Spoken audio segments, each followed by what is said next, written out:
Despite being the most wanted man of his time, Escobar enjoyed being surrounded by cameras, an unusual habit at the time. Pablo hired photographers for his events and commissioned professional documentaries about his exploits and possessions.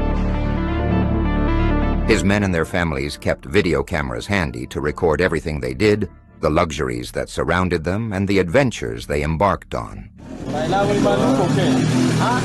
After Escobar's death, his family released his private archives. Today we will look at some of these little-known private videos, which could ultimately provide new perspectives.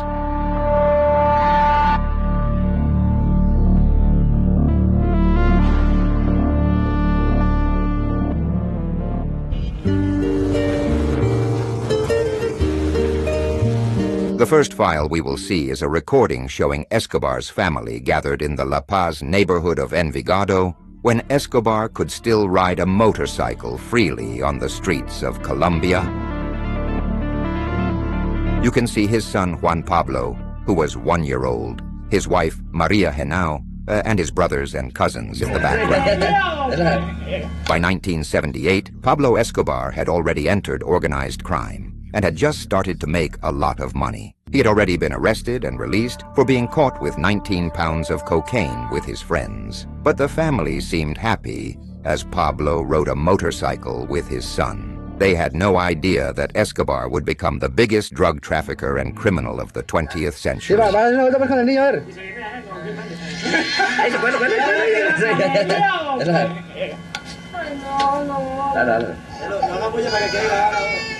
At that time, Escobar had already fulfilled the iconic promise he made to his friends. If he didn't have 1 million Colombian pesos in his pocket, by the age of 30, he would take his own life. Just to give you some context, with 50,000 Colombian pesos, you could buy a car at that time. Here in this video, at age 29, Pablo is calm because he had already fulfilled his oath.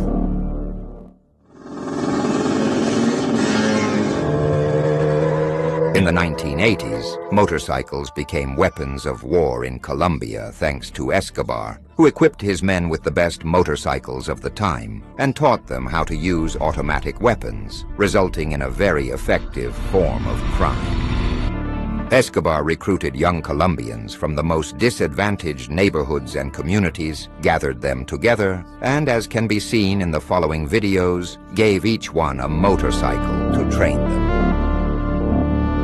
The bodyguards, on the other hand, had to stay with their motorcycles near Escobar's window to protect him while he was driving his vehicle or being transported in one.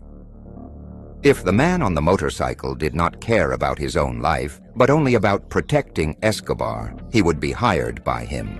He offered him a powerful motorcycle as a gift, a weapon, and paid him a lot of money to be his bodyguard. In these recordings, Escobar can be seen training his men on trails, streams, and mud.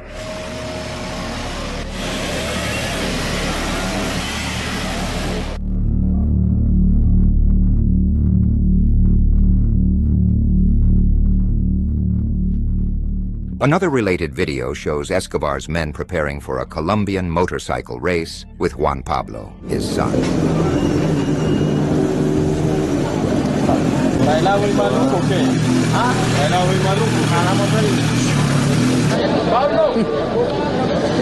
Many of the participants in this event were Escobar's hitmen, who were training and testing their ability to drive through the streets and escape from the authorities. The following video was filmed by Escobar's son around 1990. They are in a garage in the Antioquia neighborhood, one of the most powerful neighborhoods in Medellin. Juan Pablo Escobar is surrounded by his father's hitmen, who were also his bodyguards, helping him with a modified racing motorcycle that they had tampered with themselves, according to Juan Pablo. This is an interesting file because Juan Pablo not only recorded the motorcycle, but also captured and immortalized on video Escobar's men, who at the time were the most wanted in Colombia. Many of those who appear here have not been identified, but for example, some believe that the man in the white t-shirt is John Jairo Arias, alias Pinina, although it is questionable given the similarity to his photos.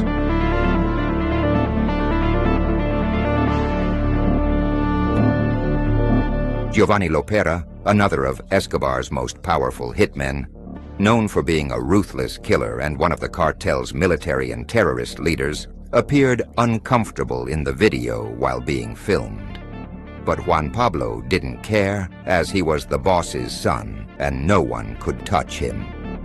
Like other lesser-known cartel members who also appear in the film, there is an intimate moment in which they are seen calm and relaxed, with their vehicles parked outside the residence, despite being the main target of the authorities at that time. Even though they were at war with the Colombian state, Escobar and his men did not seem concerned at all, and their movements could not have been more conspicuous.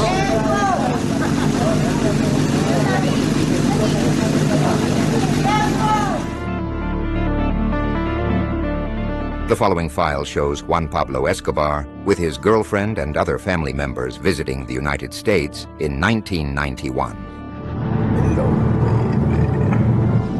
It demonstrates that the U.S. government had no problem welcoming Escobar's family into the country. In the tape, we see Juan Pablo with his girlfriend drinking alcohol in Las Vegas, gambling in casinos, and even attending a fight between the legendary Mike Tyson and Donovan "Razor" Ruddock.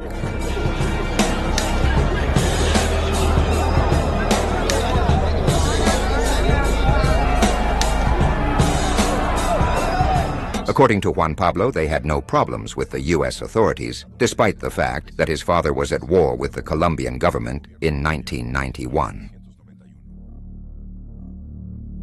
Juan Pablo said that on that trip they spent more than $500,000 in less than 2 months on hotels and limousine rentals, living the good life and having fun with his girlfriend. Meanwhile, in Colombia at that same time, his father was about to surrender to the authorities. All the journalists, all Colombians were eagerly awaiting this moment. And today, finally, at 5:11 in the afternoon, the journalists who were near the maximum security prison in Envigado saw a helicopter arrive from which Pablo Escobar descended. If you enjoyed this video, please consider subscribing. I'm working hard to grow this channel, and every new subscriber helps us keep this community alive. One click from you means the world to me.